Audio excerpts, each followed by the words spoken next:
Fast revision technique. വായിക്കുന്ന കാര്യങ്ങൾ ഓർമ്മിക്കാൻ കഴിയാത്തവരെക്കുറിച്ച് നാം സൂചിപ്പിച്ചല്ലോ. അവർക്കുള്ള മന്ത്രമാണ് ഈ ടെക്നിക്. ഒരാൾ ഒരു കാര്യം മറക്കാതിരിക്കണമെങ്കിൽ അയാൾ അക്കാര്യം മനസ്സിൽ പതിപ്പിക്കേണ്ടതുണ്ട്. എങ്ങനെ ഓർമ്മശക്തി വർദ്ധിപ്പിക്കാം? ഈ പതിപ്പിക്കൽ പ്രക്രിയ നടക്കാതിരിക്കുമ്പോഴാണ് നാം പലതും മറന്നുപോകുന്നത്. അതിന് ബോധപൂർവമോ അബോധപൂർവമോ ആയ പല കാരണങ്ങളുമുണ്ട്. ദിവാസ്വപ്നങ്ങളിൽ മുഴുകിയിരിക്കുക, വേണ്ട ശ്രദ്ധ കൊടുക്കാതിരിക്കുക, ഈ പറയുന്നത് നമ്മളെ സംബന്ധിച്ചിടത്തോളം പ്രധാനമല്ലെന്ന് തോന്നുക, പതിപ്പിക്കൽ പ്രക്രിയയ്ക്ക് വേണ്ട സമയം കൊടുക്കാതെ മറ്റു പരിപാടികളിലേക്ക് കടക്കുക തുടങ്ങിയ സാഹചര്യങ്ങളാണ് പലപ്പോഴും ഓർമ്മക്കുറവിലേക്ക് നയിക്കുന്നത്. ഈ അവസ്ഥയിൽ മനസ്സിൽ പതിയുവോളം വായിച്ചും എഴുതിയും പരിശ്രമിക്കേണ്ടതുണ്ട്.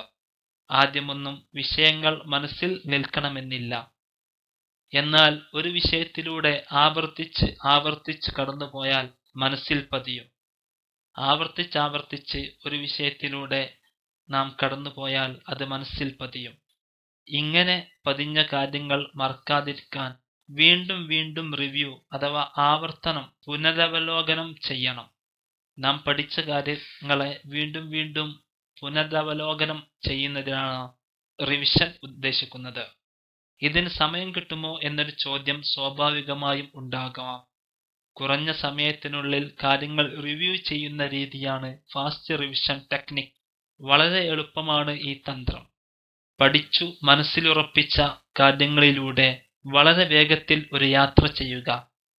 ഇത് ആഴ്ചയിൽ 2-3 പ്രാവശ്യം ചെയ്താൽ എത്ര പ്രയാസമുള്ള വിഷയവും നിങ്ങൾക്ക് എളുപ്പമായി പഠിക്കാം, മനസ്സിൽ നിൽക്കും.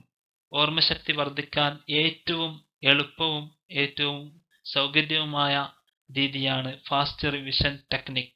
നാം പഠിച്ചെടുത്ത കാര്യങ്ങളിലൂടെ വളരെ എളുപ്പത്തിലുള്ള ഒരു യാത്ര, അതാണ് ഫാസ്റ്റ് റിവിഷൻ ടെക്നിക്സിലൂടെ ഉദ്ദേശിക്കുന്നത്. Thanks for watching my videos by Shahid Muhsin.